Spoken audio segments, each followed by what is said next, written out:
अगर आपने अभी तक इस चैनल को सब्सक्राइब नहीं किया है तो जल्दी से सब्सक्राइब कर लीजिए, क्योंकि बहुत सारे एक्साइटिंग कोर्सेज आप लोगों के लिए आने बाकी हैं। और आज हम क्या कर रहे हैं, आज हम पढ़ रहे हैं ऑर्गेनाइजेशनल बिहेवियर के बारे में।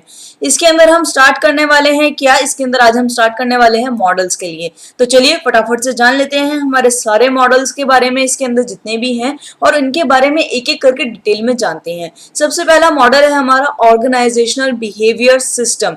ठीक है, तो इसके अंदर आप देखिए सबसे पहले क्या लिखा हुआ है, मैनेजमेंट। मैनेजमेंट के अंदर क्या क्या होना चाहिए, फिलॉसफी होनी चाहिए, वैल्यूज होनी चाहिए, विजन होना चाहिए, मिशन होना चाहिए और गोल्स होने चाहिए। जिससे क्या बनता है हमारा, जिससे बनता है हमारा ऑर्गेनाइजेशनल कल्चर। कल्चर के अंदर क्या क्या आते हैं, फॉर्मल ऑर्गेनाइजेशन होती है और इनफॉर्मल ऑर्गेनाइजेशन होती है। इन सब के बारे में भी हम आगे आने वाले लेसन्स में पढ़ेंगे। पहले आप छोटा छोटा इनके बारे में थोड़ा बहुत समझ लीजिए, ठीक है। और क्या होना चाहिए, सोशल इन्वायरमेंट।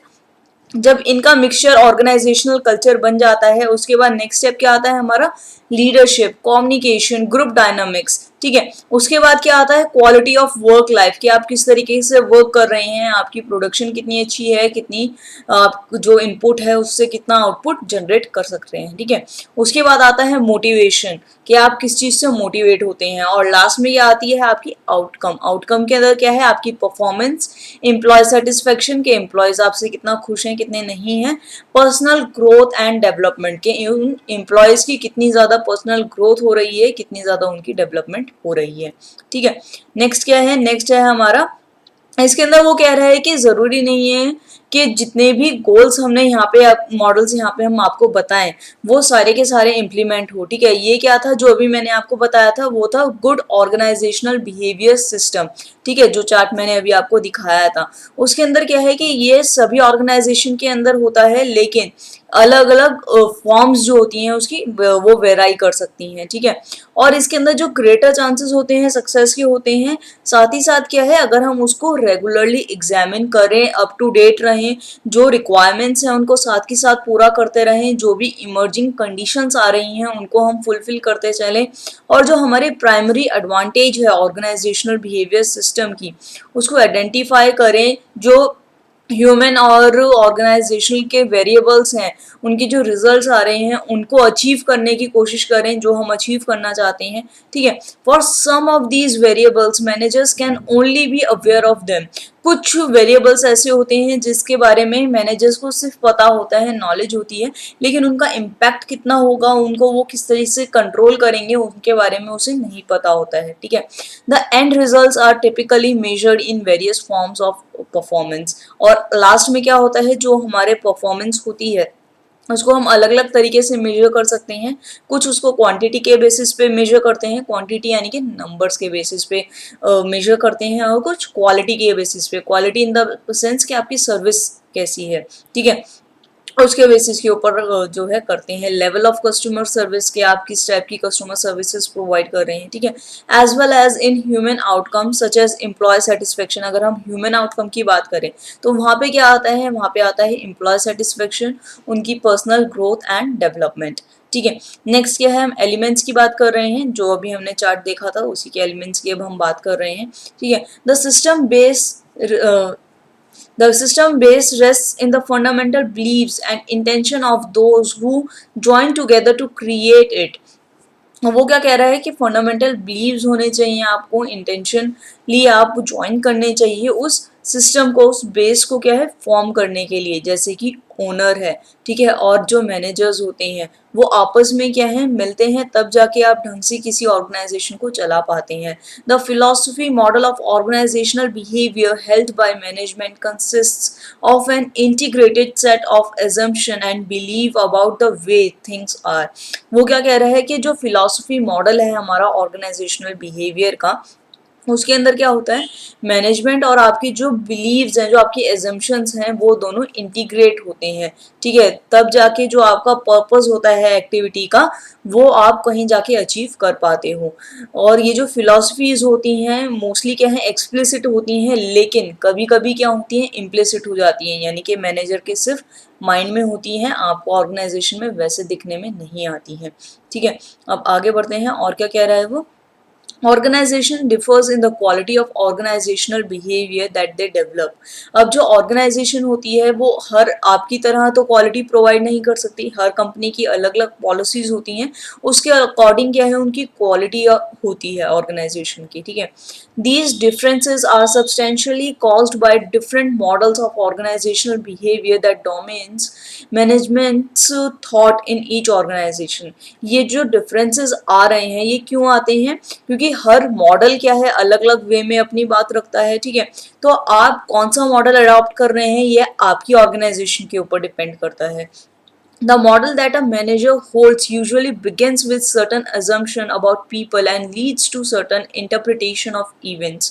और जो मॉडल है जो मैनेजर होल्ड करते हैं, ठीक है, बिगनिंग में, और जो उनकी assumptions होती हैं लोगों को लेकर और उनकी जो interpretations होती हैं इवेंट्स को लेकर, उससे क्या होता है हमारी ऑर्गेनाइजेशन बिहेवियर बिल्ड होती है। अब यहाँ पे हम बात करने वाले हैं 4 मॉडल्स की जो ऑर्गेनाइजेशनल बिहेवियर की हैं। सबसे पहला है हमारा ऑटोक्रेटिक, उसके बाद आता है हमारा कस्टोडियल, उसके बाद आता है हमारा सपोर्टिव मॉडल, और फोर्थ है हमारा कॉलिग्रल मॉडल। इन चारों के बारे में अब हम डिटेल में पढ़ने वाले हैं। सबसे पहला आता है हमारा ऑटोक्रेटिक मॉडल। ऑटोक्रेटिक मॉडल के अंदर क्या होता है, मैनेजर के पास पावर होती है, वो क्या करता है कमांड पास करता रहता है, और जो वहाँ पे एम्प्लॉयज होते हैं उन्हें क्या करना होता है, वो जो ऑर्डर्स हैं उन्हें सिर्फ उन्हें ओबे करना होता है, वो सिर्फ उन ऑर्डर्स को सुन के उनको उसी तरीके से काम कर सकते हैं, वो अपनी मनमर्जी से कुछ काम नहीं करते हैं। तो इसके अंदर जो एम्प्लॉयज होते हैं वो क्या होते हैं साइकोलॉजिकली डिपेंड हो जाते हैं बॉस के ऊपर, ठीक है, जिसकी वजह से जो उनके रिजल्ट्स होते हैं वो मॉडरेट होते हैं, ज़्यादा अच्छे नहीं होते हैं। और इसके अंदर जो मेन वीकनेस देखी जाती है वो क्या होती है, हाई ह्यूमन कॉस्ट, ठीक है। जैसे कि इसके अंदर हम एग्जांपल ले सकते हैं मेड्स का, ठीक है। तो हर किसी के घर पे एक मेड तो आती होगी काम करने के लिए, ठीक है। तो आप क्या है, आप वहाँ पे क्या कौन सा मॉडल लगाते हैं, वहाँ पे आप लगाते हैं ऑटोक्रेटिक मॉडल, यानी कि आप जो काम उसको बोलोगे वो सिर्फ उतना ही काम करेगी, अपनी मर्जी से वो काम नहीं कर सकती है। अगर कोई पॉट वॉश करने के लिए आ रहा है तो आप उससे अपने घर के बर्तन नहीं धुलवाओगे, है ना। तो वो क्या है, वो आपने रूल सेट किया गया है, तो उसका काम सिर्फ इतना है कि जो आपने बोला है वो सिर्फ उतना ही काम करेगी, अपनी मर्जी से काम नहीं कर सकती है। नेक्स्ट है हमारा कस्टोडियल मॉडल। इसके अंदर क्या होता है, इसके अंदर जो मेन फोकस रहता है वो एम्प्लॉय सेटिस्फेक्शन के ऊपर रहता है, उनकी सिक्योरिटी के ऊपर रहता है, ठीक है। तो ऑर्गेनाइजेशन क्या करती है, उनको सिक्योरिटी प्रोवाइड करती है, सेफ्टी प्रोवाइड करती है, ताकि इस वजह से इसका नाम कस्टोडियन मॉडल बोला गया है, ठीक है। और इस मॉडल के अंदर क्या होता है, जो एम्प्लॉयज होते हैं वो बॉस के ऊपर डिपेंडेंट नहीं रहते, इस बार वो किसके ऊपर डिपेंडेंट है, ऑर्गेनाइजेशन के ऊपर डिपेंडेंट है, ठीक है। क्योंकि उन्हें क्या मिल रहा है, इकोनॉमिक रिवॉर्ड्स मिल रहे हैं, बेनिफिट्स मिल रहे हैं, जिससे वो खुश हैं, और लेकिन वो मोटिवेटेड नहीं है, उनके अंदर अंदर से ये नहीं आ रहा कि हमें और भी ज़्यादा काम करना चाहिए, ठीक है। वो खुश हैं, ठीक है, और उस कंपनी के अंदर रहना चाहते हैं, लेकिन वो अभी भी मोटिवेटेड फील नहीं कर रहे हैं। तो इस वजह से हमारा नेक्स्ट मॉडल आया था जो कि था हमारा सपोर्टिव मॉडल। सपोर्टिव मॉडल के अंदर क्या होता है, यहाँ पे लीडरशिप फॉर्म की जाती है, ठीक है। इसके ऊपर कोई भी इन्फोर्स नहीं है पावर के ऊपर और मनी के ऊपर, ये प्योरली लीडरशिप के ऊपर बेस होता है। और जो मैनेजमेंट होती है वो क्या करती है, अपने जो एम्प्लॉयज हैं उन्हें ग्रो करने की कोशिश करती है, उनके इंटरेस्ट के अकॉर्डिंग क्या है उन्हें काम प्रोवाइड करती है। This model assumes that employee will take responsibility. इस मॉडल के अकॉर्डिंग क्या है कि जो एम्प्लॉयज हैं वो अपनी रिस्पॉन्सिबिलिटी को समझेंगे और खुद ब खुद क्या है कंट्रीब्यूट करेंगे मैनेजमेंट के काम में। अगर मैनेजमेंट उन्हें सपोर्ट करती है, मतलब कि अगर मैनेजमेंट जो है आपके काम के अंदर आपको सपोर्ट करती है, जैसे कि मैं आपको यहाँ पे पढ़ाने के लिए आ रही हूँ, ठीक है। तो अगर आपको लगता है कि आपकी यूजीसी नेट के अंदर मेरे पढ़ाने से कुछ हेल्प होती है, तो आप क्या करोगे, आप भी आगे से पार्टिसिपेट करना शुरू करोगे, कमेंट्स लिखोगे, लाइक करोगे, अपने फ्रेंड्स के साथ शेयर करोगे, ठीक है। तो वो क्या है, वो आपकी साइड से पार्टिसिपेशन है। मैं क्या कर रही हूँ, मैं आपको अपनी साइड से सपोर्ट प्रोवाइड कर रही हूँ। तो ये सपोर्टिव मॉडल में यही रहता है कि यहाँ पे क्या है, जो बॉस है, जो मैनेजमेंट है, जो ऑर्गेनाइजेशन है, वो आपको सपोर्ट करती है, आपको ग्रो करने के अंदर, आपकी जो इंटरेस्ट है उसके अंदर आपको हेल्प करती है बिल्ड करने के अंदर, ठीक है। और बदले में जो एम्प्लॉयज होते हैं वो क्या करते हैं, वो जो टास्क होते हैं, जो वहाँ पे ऑर्गेनाइजेशन के अंदर वर्क होता है उसके अंदर पार्टिसिपेट करती है और ऑर्गेनाइजेशन को ग्रो करने में हेल्प करती है। उसके बाद आया है हमारा कॉलिग्रल मॉडल के अंदर क्या है, the term colleaguer relates to a body of person having a common person. body of person का मतलब ये नहीं कि शरीर कैसा है पर्सन का, कभी आप सोचने लग जाओ कि बॉडी ऑफ अ पर्सन, नहीं, body of a person means है कि आपका जो कॉमन गोल है वो क्या है, ठीक है, आप किस चीज को अचीव करना चाहते हो। यहाँ पे हम बात करेंगे टीम्स की, ठीक है, अगर हम टीम में वर्क करते हैं तो हम क्या है, ज्यादा बेहतर प्रोड्यूस कर सकते हैं, ज्यादा अच्छे से मैनेजमेंट को चला सकते हैं। अब हम क्या कर रहे हैं, हम किसी बॉस को क्या नाम डिवोट नहीं कर रहे हैं अपना काम, किसी ऑर्गेनाइजेशन को नहीं कर रहे हैं, एक टीम है, एक जॉइंट कंट्रीब्यूशन है आप लोगों का, ठीक है। तो क्या होता है, जो एम्प्लॉयज होते हैं वो अपनी रिस्पॉन्सिबिलिटी को समझते हैं, अपने वर्क को समझते हैं और सेल्फ डिसिप्लिन में रहते हैं, ठीक है। उन्हें बार बार किसी चीज के लिए टोकना नहीं पड़ता, बार बार किसी चीज के लिए बोलना नहीं पड़ता। वो जो इन्वायरमेंट है उसमें क्या है कि आप अपने आप से कंट्रीब्यूट करना शुरू करते हो, अपने आप से क्या है, अपनी जो अहमियत है आपको आपकी पता चलती है और उसके अकॉर्डिंग क्या है आप वर्क करते हो। जैसे कि मैंने आपको पहले भी बताया था कि मेरा एक टेलीग्राम ग्रुप है जिसका लिंक आपको जो है नीचे डिस्क्रिप्शन में मिल जाएगा। तो वहाँ पे क्या होता है, यहाँ वहाँ पे यही टीम वर्क चलता है। अगर आपको कोई प्रॉब्लम है तो आप वहाँ पे शेयर कर सकते हो और वहाँ पे और भी बहुत सारे स्टूडेंट्स हैं जो आपकी हेल्प करेंगे, जो एक टीम की तरह वर्क करेंगे। अगर आपको कुछ चाहिए तो या तो मैं प्रोवाइड कर दूंगी, अगर मैं प्रोवाइड नहीं कर सकती तो आपके टीम मेंबर्स आपको प्रोवाइड करेंगे, ठीक है। तो अगर आपको वो टेलीग्राम चैनल ज्वाइन करना है तो डिस्क्रिप्शन में लिंक है, आप बेझिझक उसको ज्वाइन कर सकते हैं, वो फ्री ऑफ कॉस्ट है, ठीक है। तो इससे क्या होता है कि जो सेल्फ एक्चुअलाइजेशन आता है, आपको अपना जो महत्व है वो पता चलता है, तो आप जो परफॉर्मेंस है वो भी आपकी इंथुसियाज्म हो जाती है, मतलब और ज्यादा बूस्टअप हो जाती है, वहां पे आपको मोटिवेशन मिल जाता है। अब ये जो चारों मॉडल थे उनकी एक छोटी सी समरी है, उन्हें आप फटाफट से देख लीजिए, मैं आपको फटाफट से समझा देती हूँ। हमने बात की थी चार मॉडल्स की, ऑटोक्रेटिक, कस्टोडियल, सपोर्टिव एंड कॉलिग्रल, ठीक है। तो इसका मॉडल का बेस क्या है, पावर, यानी कि बॉस अपना पावर जताता है। कस्टोडियल पे क्या है, इकोनॉमिक सोर्स, आपको पैसे दिए जाते हैं आपको उसको मोटिवेट करने के लिए। सपोर्टिव, लीडरशिप शो की जाती है कि मैं आपको सपोर्ट करूंगा, आप मुझे सपोर्ट करोगे। कॉलिग्रल में क्या है, पार्टनरशिप, जितना मुझे आता है उतना तुम्हें आता है, लाओ, ज्वाइंट में काम करना, एक टीम के अंदर वर्क करना है हमें, ठीक है। मैनेजरियल ओरिएंटेशन क्या है, अथॉरिटी, में अपना अधिकार जता रहा हूँ, ठीक है। कस्टोडियल में क्या है, पैसे मैं आपको शो कर रहा हूँ कि ठीक है तुम ये काम करोगे मैं इतना तुम्हें रिवॉर्ड दूंगी। सपोर्टिव में क्या है, मैं आपको सपोर्ट कर रही हूँ कि अगर आपको कुछ किसी चीज में इंटरेस्ट है तो उसके लिए और मटेरियल ला के मैं आपको प्रोवाइड कर रही हूँ। टीम वर्क, कुछ तुमने किया कुछ मैंने किया, जॉइंट एक साथ काम कर रहे हैं तो सक्सेस साथ में ही पाएंगे, ठीक है। एम्प्लॉय ओरिएंटेशन, वहाँ पे एम्प्लॉय का क्या काम है, ओबे करना जो कुछ वहाँ पे उनको बोला जा रहा है, ठीक है। सिक्योरिटी और बेनिफिट्स प्रोवाइड कर रही है यहाँ पे। और सपोर्टिव में क्या है, जॉब परफॉर्मेंस, जो आपका काम है आप सिर्फ उतना ही अपना काम करेंगे। यहाँ पे क्या होता है, कॉलिग्रल में रिस्पॉन्सिबल बिहेवियर, आप अपने जो आपकी रिस्पॉन्सिबिलिटी है उसको समझेंगे। Next is employee psychological results depends on boss, अब जो बॉस कहेगा मैं सिर्फ उतना ही काम कर सकता हूँ, ये उनकी साइकोलॉजिकली रहता है।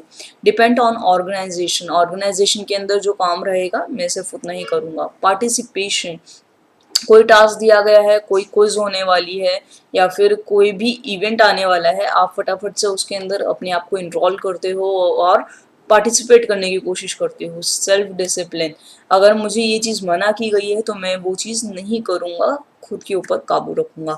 एम्प्लॉय नीड मीट्स सब्सटेंस, वहाँ पे कस्टोडियल में क्या है, आपको सिक्योरिटी प्रोवाइड की जा रही है, सपोर्टिव के अंदर आपको स्टेटस मिल रहा है और आपको रिकॉग्निशन मिल रहा है।